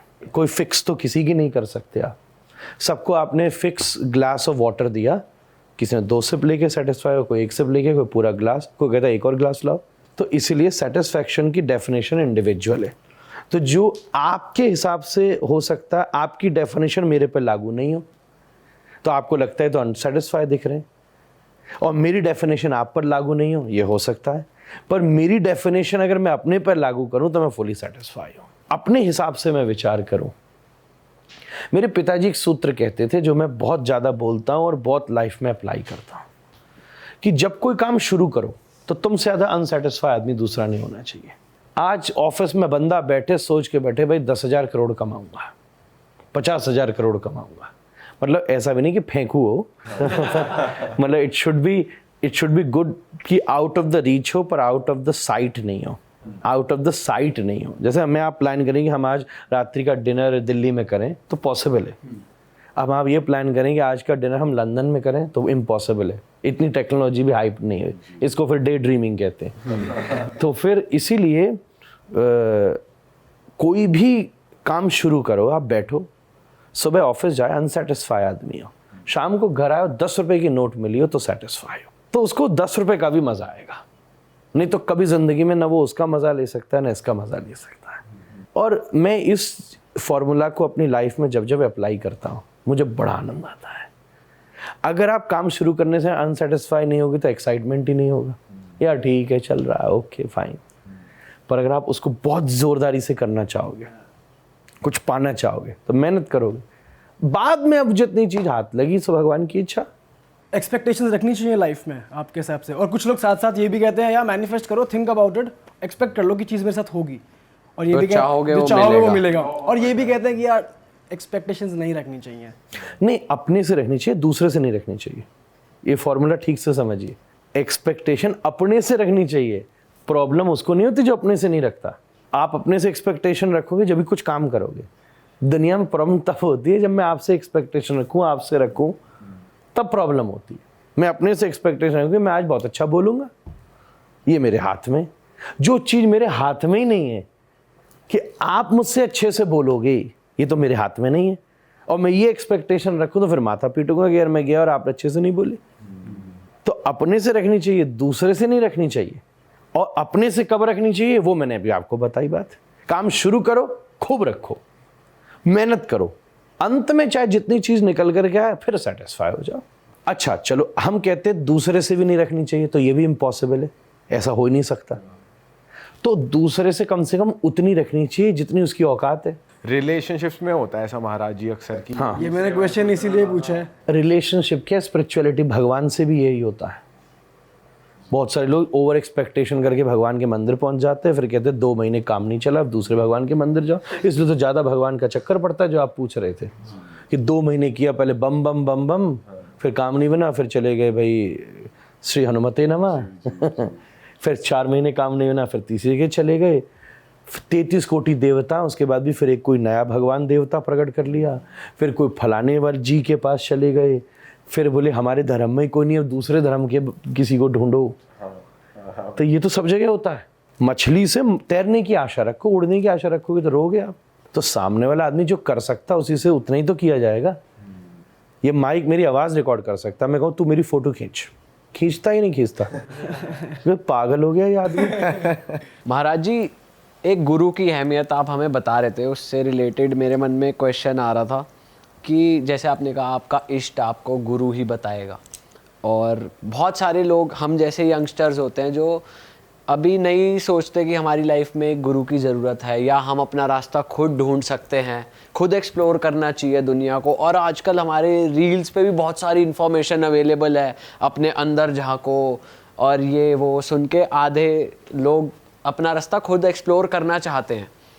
तो क्या ऐसा पॉसिबल है? पहले तो ये बताइए कि बिना गुरु के इंसान अपना रास्ता ढूंढ ले, और अगर कुछ ऐसा गीता में लिखा हो हम जैसे लोगों के लिए कि कुछ कॉमन प्रैक्टिसेस हों जिनको अभी गुरु की तलाश नहीं है, वो अभी कैसा रास्ता पकड़ सकते हैं, या फिर क्या ऐसा पॉसिबल है हम जैसे लोगों के लिए कि बिना गुरु के भी हम एक स्पिरिचुअलिटी का पाथ अपना कर चल सकें? श्री गुरु चरण सरोज रज निजमन मुकुर सुधारी, हनुमान चालीसा का पहला शब्द है।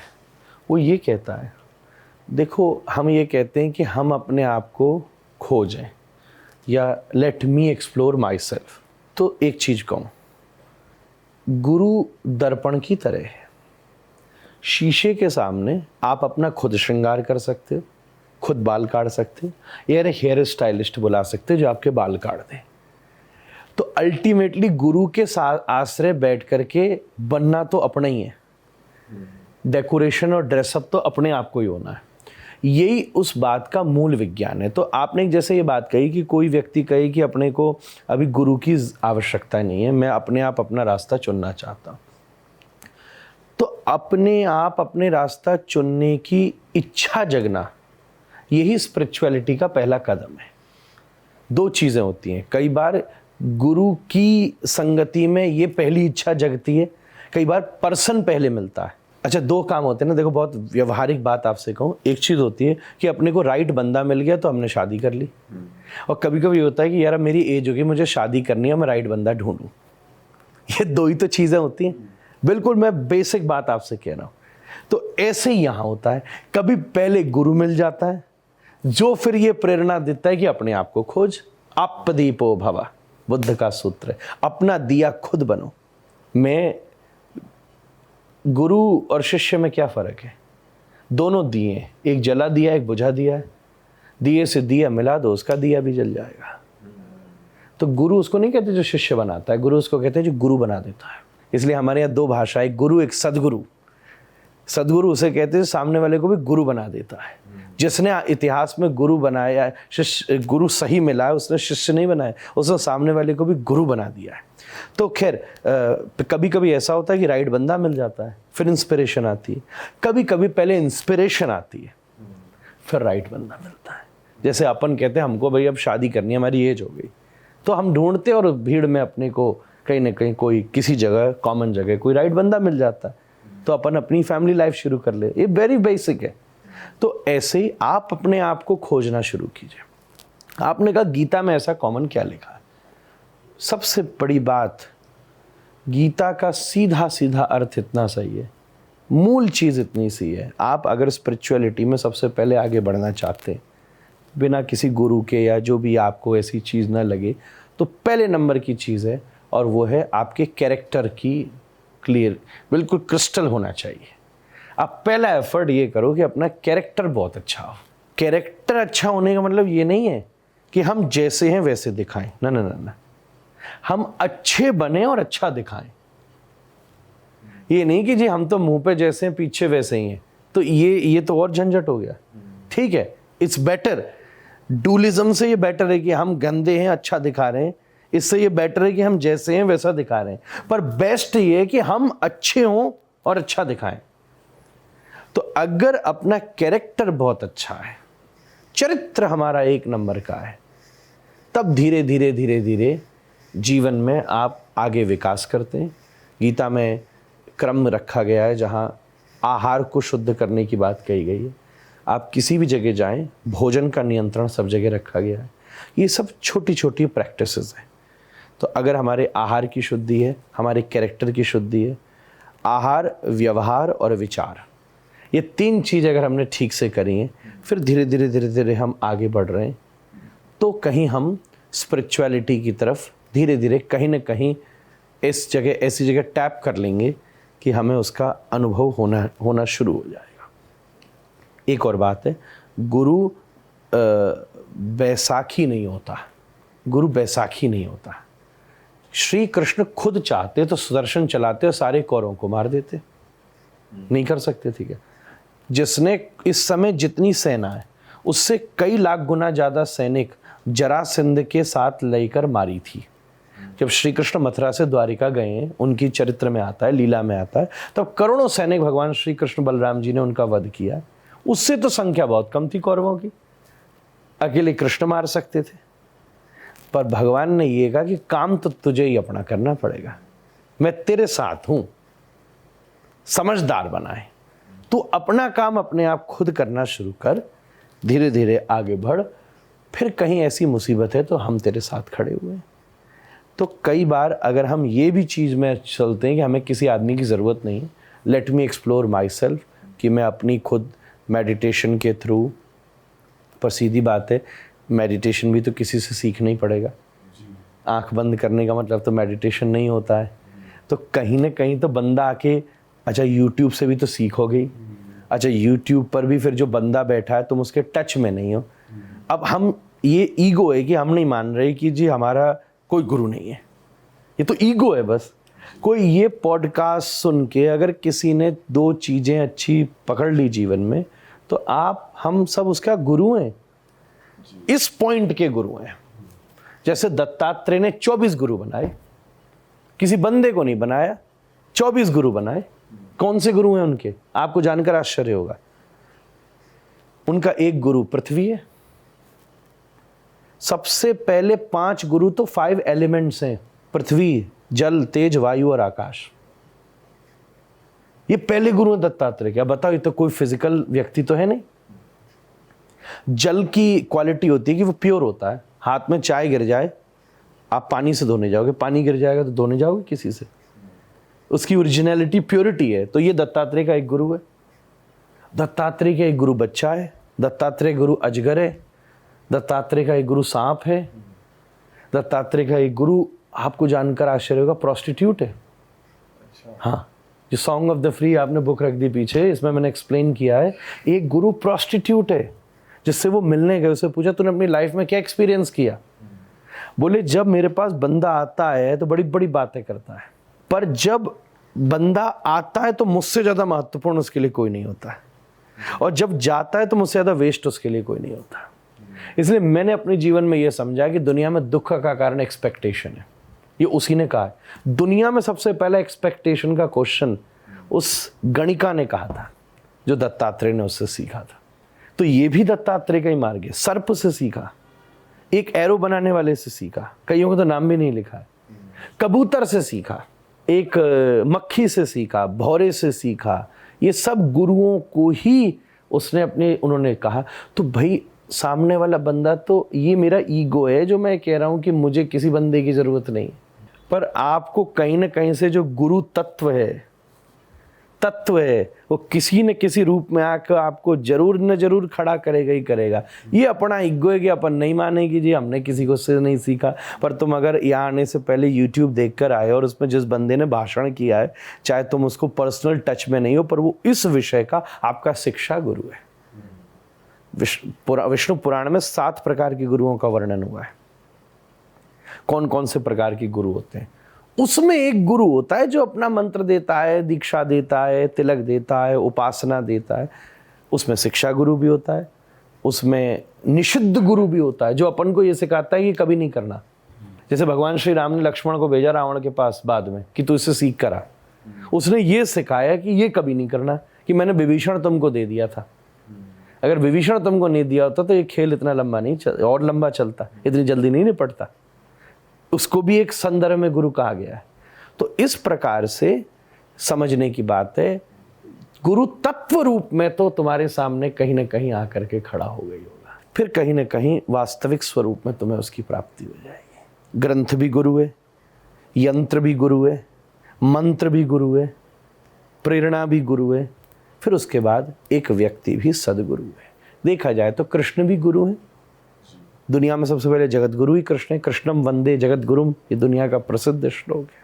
वाह, बहुत लंबी बात हो गई। मजा आ गया सर। हमारे गुरु तो आप ही हो। अरे नहीं, आज आपने कितना कुछ, बिल्कुल इस सेशन का और हमारे को देखने वाले कितने सारे लोगों के आज आप गुरु हो। सर मेरे मन में बहुत देर से ये क्वेश्चन था, मैं जाते जाते आपसे पूछ लेता हूँ फटाफट, कि जब अभी हम बरसाने गए थे, अच्छा, राधा रानी जी के मंदिर, तो वहाँ हम लस्सी पी रहे थे बाहर दर्शन करके आके। तो वहाँ लस्सी वाले जो भैया थे वो हमारी वीडियोस देखते हैं, तो उन्होंने कहा कि 1 लाख लोग वृंदावन आते हैं पर बरसाने सिर्फ 10,000 आ पाते हैं। ऐसा नहीं कि आ सकते नहीं, मतलब राधा रानी जिसको बुला ले बरसाने, अब आपका जीवन अब वो संपन्न हो गया, मान लो कृपा हो गई आप पे। तो ऐसा क्यों है कि बरसाने बहुत कम लोग जा पाते हैं, बहुत लोग कम मन में आता है, ऐसा कुछ सच में है? देखो मैं एक चीज बताऊं, आपके ड्राइंग रूम तक कोई भी आ सकता है, बेडरूम तक कोई आ सकता है। सीधी बात है, आपके ड्राइंग रूम तक कोई भी ऑफिस तक तो सभी आ सकते हैं, फिर ड्राइंग रूम तक कुछ लोग आ सकते हैं, और बेडरूम तक तो कोई आ सकता है। तो हमारी राधा रानी बरसाने में रहती हैं, वो तो उनका निज महल है। शब्द बोलते हैं राधा रानी का निज महल। निज महल मतलब जहाँ वो विराजती हैं, तो जो उनका होता है वही अंदर जा सकता है, जो उनका असली सेवक हो, जो उनकी असली आप नकली आदमी को थोड़ी ना बाहर अंदर बुला लोगे, जो करप्ट होगा वो उसको अंदर थोड़ी ना बुला लोगे, जिसका चरित्र ठीक नहीं होगा उसको थोड़ी ना। तो अगर आप वहाँ की लस्सी पिया, इसका मतलब राधा रानी ने आप सब तीनों को तो पास कर रखा है। बस जी कृपा है उनकी। बस ये सुन लिया, अब हम संतुष्ट हो गए। अब हमें अप्रूवल मिल गया, एक सही डेफिनेशन मिल गई। कृष्ण जिसको देखकर मुस्कुरा देते, राधा रानी उसको देख के बुला देती। सही बात है, यही सही बात है।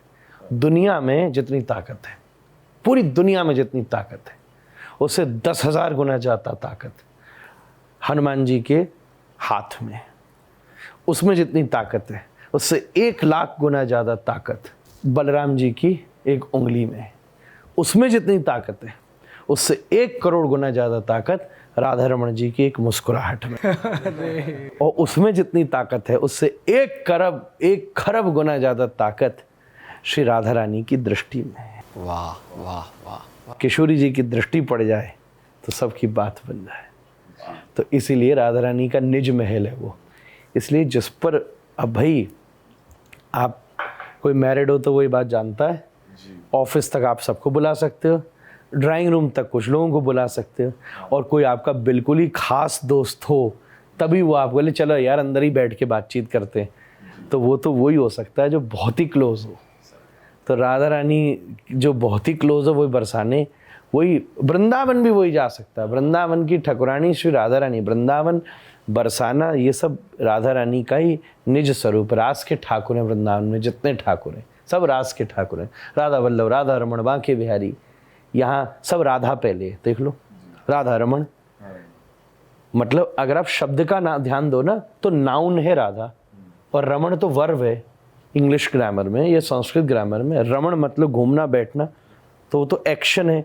तो ये पहला नाम है दुनिया में जिसमें नाउन और वर्ब एक साथ है, क्रिया को नाम दिया गया है। तो मतलब राधा पहले है, वहाँ जिसको स्वीकृति देंगी वही जा सकता है। जय जय श्री राधे। जय जय श्री राधे। महाराज जी आपसे एक रिक्वेस्ट है, जाते जाते अगर कुछ भजन की एक आध लाइन्स हो जाएं तो बहुत अच्छा हो जाएगा। कोई भी, जो भी आपके मन में कोई भी आए। देखो हम लोग तो मेन तो हरिनाम संकीर्तन करने वाले चैतन्य महाप्रभु के व्यक्ति हैं, भगवान का नाम हरे कृष्ण महामंत्री करते हैं जी, हम भी उतार लेते हैं। हाँ यार ये वाली बात में तो चप्पल अपने आप उतर ही जाती है। आदत ऐसी है। तो पर मुझे एक लाइन बड़ी पसंद है और वो मेरे दिल के थोड़ी सी करीब भी है, क्योंकि हम लोग सदा भटकते ही रहते हैं। मैं कहता हूँ मैं भगवान का मार्केटिंग हेड हूँ। मुझे एक बार अमेरिका में पूछा किसी ने, वो एंट्री पे immigration officer, what do you do. अब उसको क्या बताऊँ कथा क्या, वो क्या जाने। और रिलीजियस प्रीचर कह दो तो फिर जबरदस्ती झंझट और ना हो जाए। तो मैंने कहा there is a temple called Radha Raman ji and I am the marketing head. उसने कहा आइए। तो मैं कभी कभी गुनगुनाता हूँ, गाना मुझे इतना अच्छा नहीं आता फिर भी। तेरी चौखट पे दिन गुजारा करूं, तेरी चौखट पे दिन गुजारा करूं, राधा राधा रमन पुकारा करूं,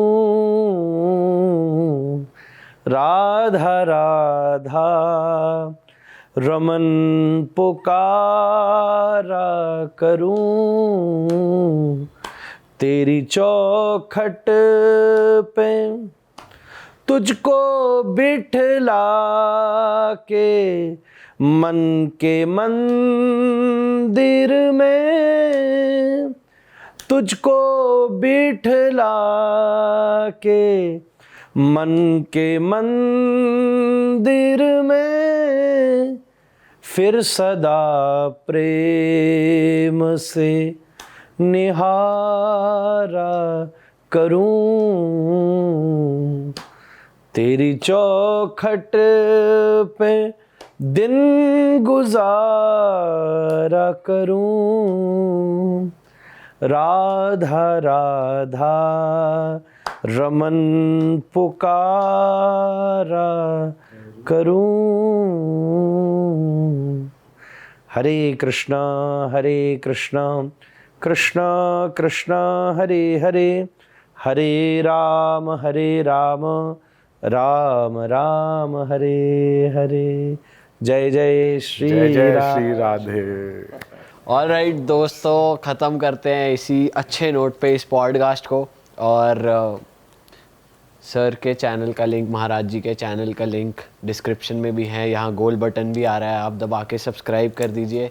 नेक्स्ट टाइम जब भी आप वृंदावन जा रहे हैं, राधा रमन जी के मंदिर ज़रूर जाइए, वहाँ की कुलिया प्रसाद को ग्रहण कीजिए, और ऐसे अच्छी अच्छी बातें सुनने के लिए हमारे चैनल को भी सब्सक्राइब कर दीजिए। और महाराज जी की जो बुक है, जो अभी पॉडकास्ट में भी चर्चा हुई, दत्तात्रेय जी के 24 गुरु जी के बारे में, हम चाहेंगे कि हम एक और पॉडकास्ट करें उनके बारे में, क्योंकि दत्तात्रेय जी के बारे में बहुत कम लोग जानते हैं।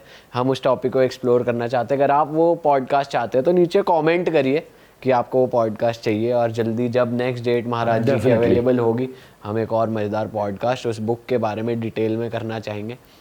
तो मिलेंगे आपसे नए पॉडकास्ट के साथ। टिल देन, जय जय श्री राधे। धन्यवाद, थैंक यू।